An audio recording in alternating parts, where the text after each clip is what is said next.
As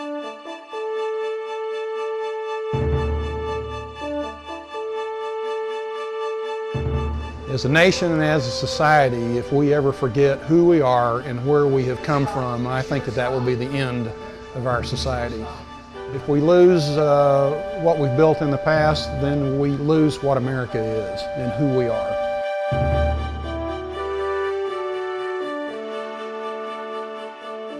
There's an old saying in preservation: if you don't know where you've been, you don't know where you're going. And I really believe that you have to have a sense of what you were in order to grow and become something else. And old neighborhoods give you a real sense of that in any community, I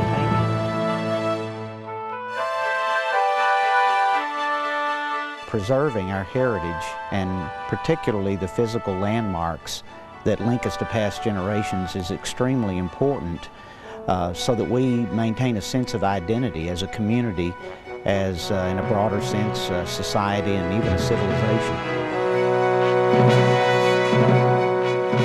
I've devoted my entire life to teaching and writing about history, and I think it's very, very important for not only children but everybody to know as much as they, to gain as much information as they possibly can about their past, so that they'll have feelings of permanence and belonging to the region and the town in which they live. Preservation benefits a community by educating its youth on where it came from, who the forefathers were, and what they did that developed the uniqueness of the character of a community.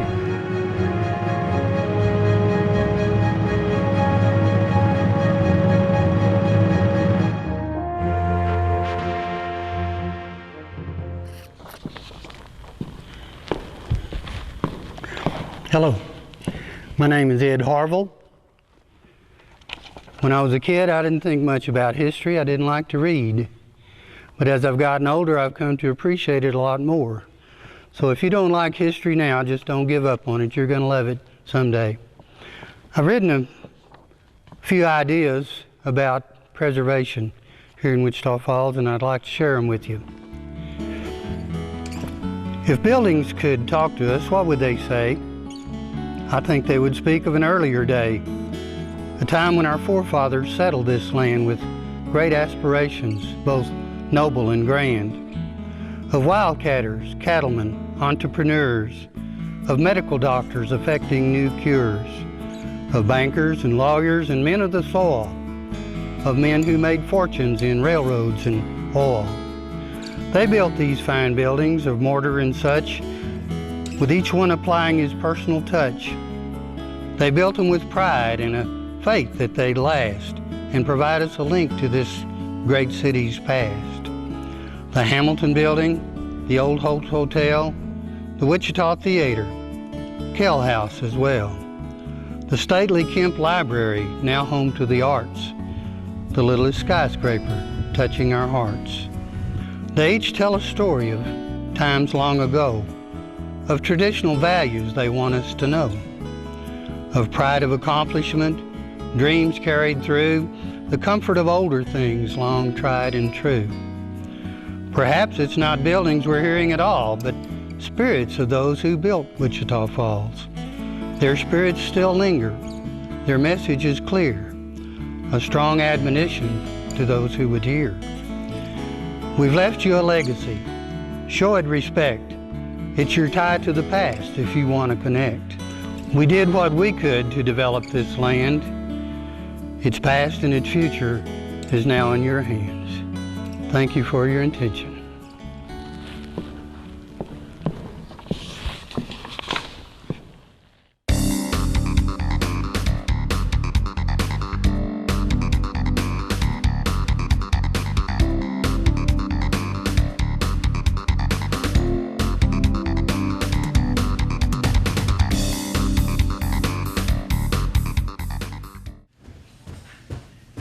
Wichita Falls is a very unique community because it's got a great mixture of landmark classic structures, both residentially and commercially, in the religious sector, commercial buildings, and that's very important to a community. Can you imagine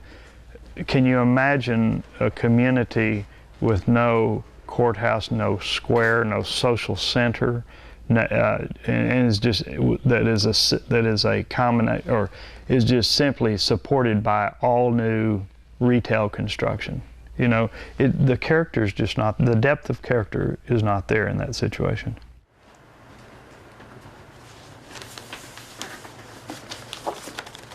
I'm Dick Bundy. I'm an architect here in Wichita Falls with a firm of about 20 people. We do a lot of general architecture and historic preservation.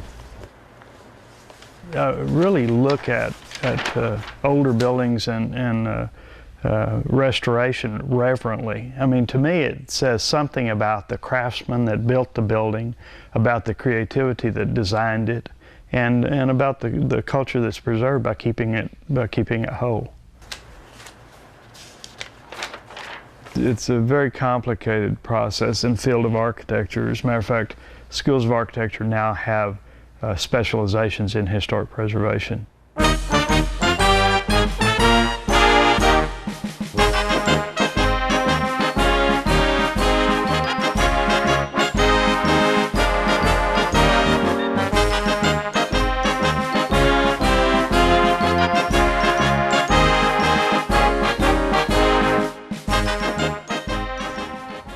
I believe that historic preservation is significant to any community that wants to maintain a connection with those who came before us, a connection with the past and with the generations of the past, because it tells us so much of who we are and who we will likely be in the future. And I think it's very important for future generations who, too oftentimes each generation develops a sense of amnesia when it comes to the past, but it's very important, I believe, for each generation to maintain that collective memory. Right there, see that old church? You know, a lot of these buildings are still down there. Oh, here's one right here. Gigi, What sign is that? What do they have these Okay, words that says Parmenter. From what I've observed in other cities and other communities, historic preservation not only generates a great deal of community pride and interest in the development of new businesses and industries, but also doing that in the name of progress while preserving the heritage of the community. I think if we look at a city and the people in a community and in a city, we're defined by what we value to a large extent. And if we value our past, our heritage, and the physical landmarks of our past, I think it says a great deal of positive things about us. Horse and buggy, right here. This is an old wagon that they had down there, and a lot of these buildings are there still. And this is, which house was this one, Amy? Kell House. Kell House. This is Kell House. And they have a big porch all along there that people could sit out on.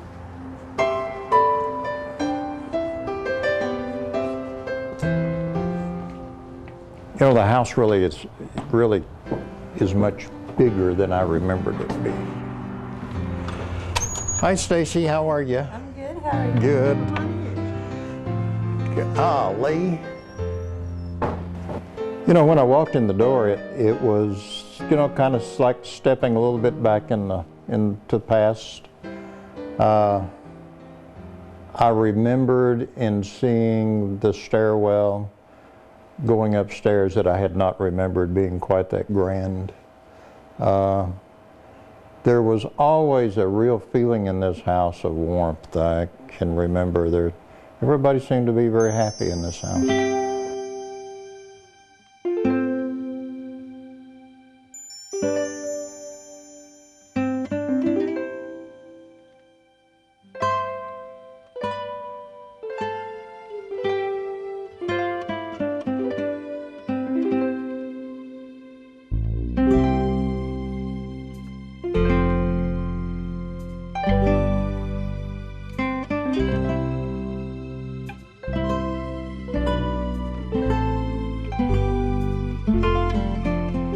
Houses like the Kell House and others in town are really very important because it gives us something to talk about our past. And we happen to live in a part of the country that has an interesting past. And I understand that the rooms up here have doors out onto the balcony. Yeah, I really do. I really think it may have been this room here with the door going out onto that big balcony. I think one of the neat things was that I had the grandson here for a 4th of July deal one time. And you know, we were outside and doing the bit that would happen here during the 4th. And we got ready to get in the car, and I mentioned to him, and I said, Lane, did you know that I spent summers occasionally here in this house? And it was kind of like it all of a sudden took a different light to him. It was someplace other than just a house. And you know, I think that's so important to generations coming up, that we take care of things like the Kell House, and we talk about them, and we bring people in and let them see. It's really important that we do that for our community.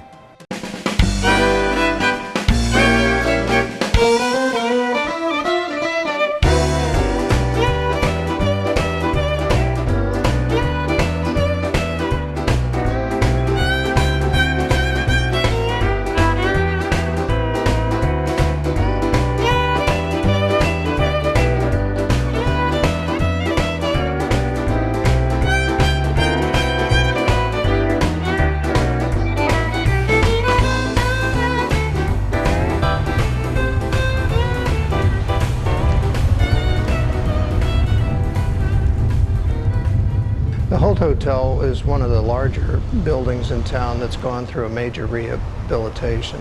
It was built in 1910 and abandoned sometime in the late 70s.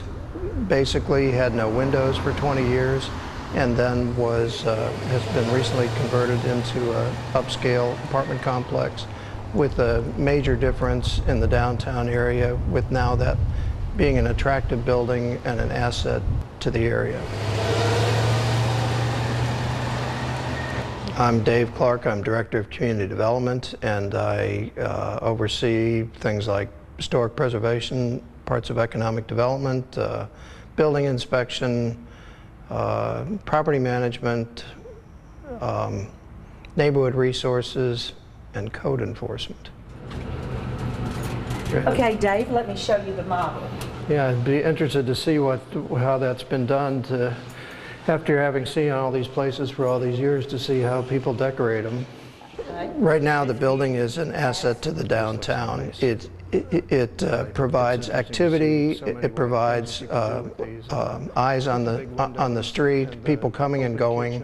It adds an element of economic development for the downtown area.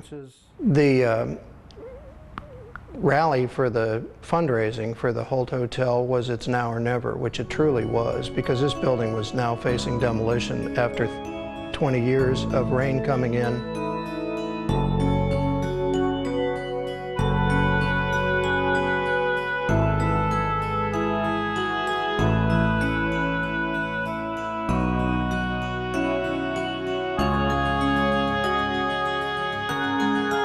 It had to be solved. Folks in the community really got behind it. I recall an open house one day when $40,000 walked in the door to be a contribution from private individuals, ma and pa really, to the restoration of the building. I'm excited about the success of it from an occupancy standpoint. Of course, that's always a concern. It was a concern of mine of being able to fill the building. And I am very, very proud of the fact that it is over 75% complete, occupied at this point. Woo! Been a long day. Miss Barbara, you here? Downtown was something I always associated with in growing up, and the Holt was the epicenter of its, as a historical perspective, back in its day when Wichita Falls was really a initially bustling town in the 1920s when it was built.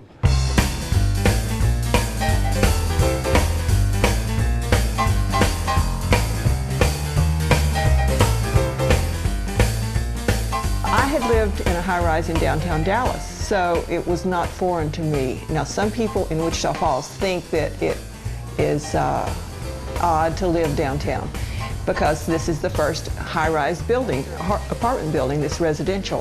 However, it's really nice. You can run early in the morning. It's quiet. There's no traffic. You hear the train whistle. You see the sunrise. And so we just love it. If people had not seen the Holt as an asset, I think what we would have now is a vacant lot. It's a strong cornerstone of historic preservation in downtown. I mean, it's a statement that the community is not going to give up on preservation.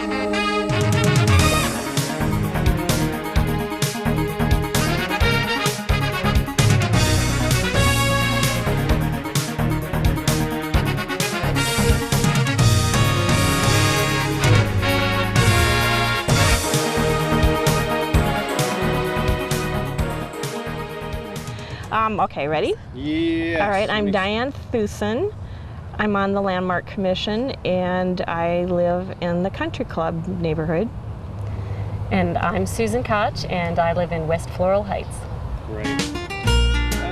Susan, tell me about why you have a passion. Really, the love for these homes is contagious, and I think you move into a neighborhood and you do it because you have a passion for this old home, and the people around you share that passion, and it gives you a common bond. And I know we've found in this neighborhood especially that we all really feel the same way about our homes. We love them, we love to tell the stories about them, and we love to share what we're doing with our homes.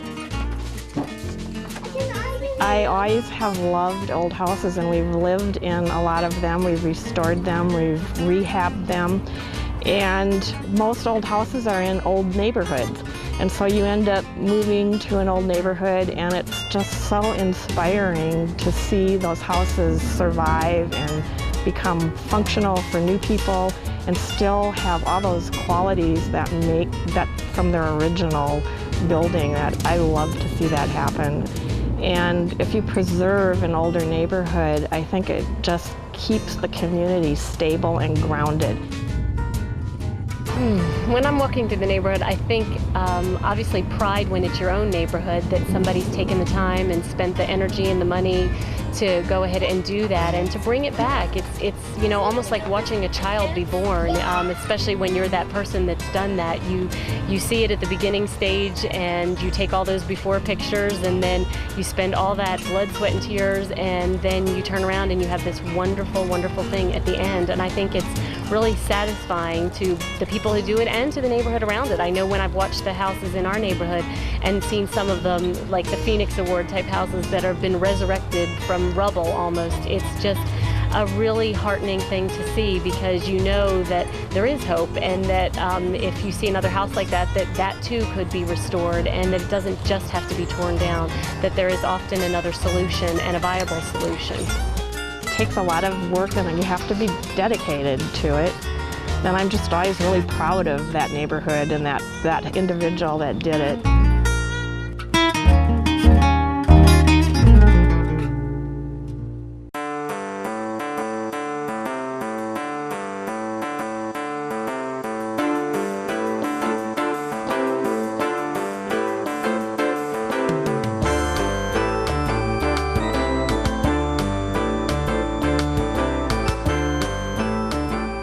The significance of the Heritage Society and the Landmark Commission as well, and other organizations, is reflected in the fact that prior to the existence of these organizations and the development of their activities, some horrible things were done to our heritage. The beautiful old railroad depot was torn down in the late 1960s. That never should have happened.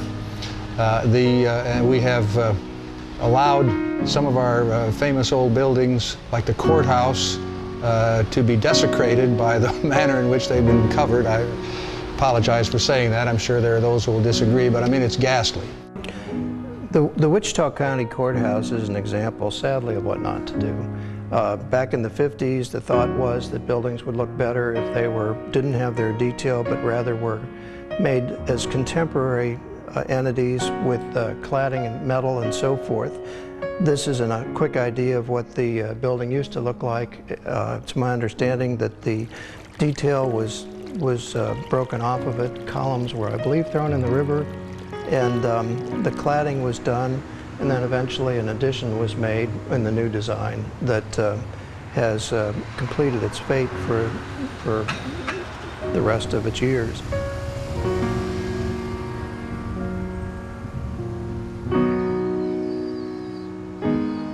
Right now we have a metal-clad building that has no character because of modern security. You can't even go in the front door. It's really a sad change from what was there and what it was built and intended to be.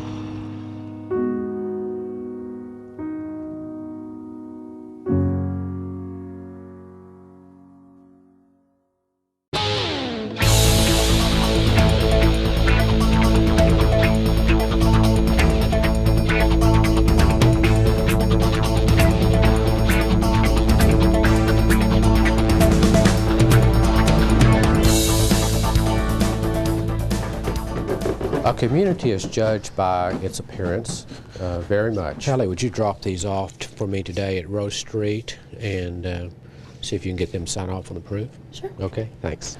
And for us to take on the task of restoring this building, we felt that that was a great honor to be able to do that, because it preserves not only the history of Wichita Falls, but it gives the city something that, that if they lost, they would never be able to regain. My name is Jerry Neighbors, and I'm co-owner of Graphics 2 Advertising Agency. My business partner Donna Jones and I, in 1983, had the golden opportunity to purchase a landmark in Wichita Falls that was very much in need of restoration. And it works out beautifully, not only as a historic home in Wichita Falls, but as a business as well. In 1981, we actually went downtown. We wanted to be downtown, and we found an old 3-story hotel that was the original Zales building.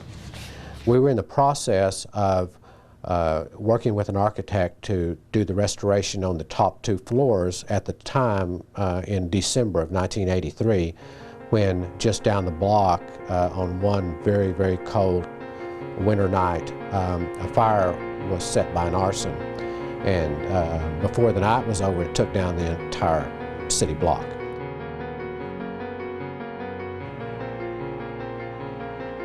So we were faced just overnight in the Christmas holidays with reconstructing our business, and we very quickly needed to get back into a home for us. And my wife called on, I never will forget, on January 17th of '84 and said, they just put this house on the market, you need to go look at it. It was only about 3 blocks from where we were in our temporary offices.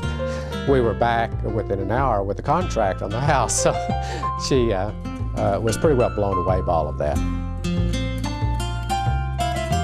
We first had to tackle the exterior of the building after we purchased it, which was extensive. We started from the roof down. I can say that preservation of this magnitude is not for everyone, but if you have that love in your heart and in your soul to achieve it, you can do that. And it's very rewarding, and it's worth the effort if you do it, because we all look back at things that have been lost. And you know, once it's gone, and all of the crying and moaning about it, it's not going to bring it back. So we need to get in gear and look at the things that we have, and the things that we can save, and the things that we can restore, and to create a total environment around those structures that enhance them and make them a viable building for future use.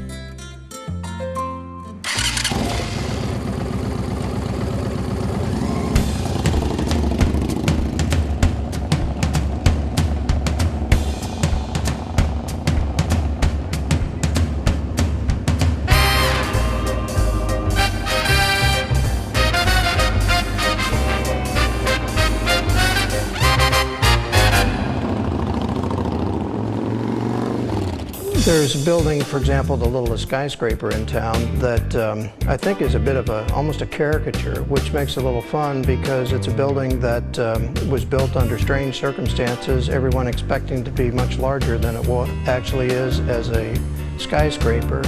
And recently it has been completely refinished, is now occupied after many, many years of sitting there vacant and sort of in a derelict condition. So it now adds to the viability of downtown, and I think is something worth visiting. Well, you know, that's a building that it's just like our community. Our community is so unique. It is not Waco, it's not Abilene, it's not Dallas. And I think the Littlest Skyscraper makes a statement about uniqueness of communities. It's the only structure of its kind in the world. It is a lot of importance to visitors to our community, and I think says a whole lot about what built this community. The tour guides will come around from the south and start telling the story of the Littlest Skyscraper. And you look off to the left and you see the Littlest Skyscraper, their eyes, it doesn't matter what age they are, if they're old or young, their eyes just pop out. They just can't believe the story.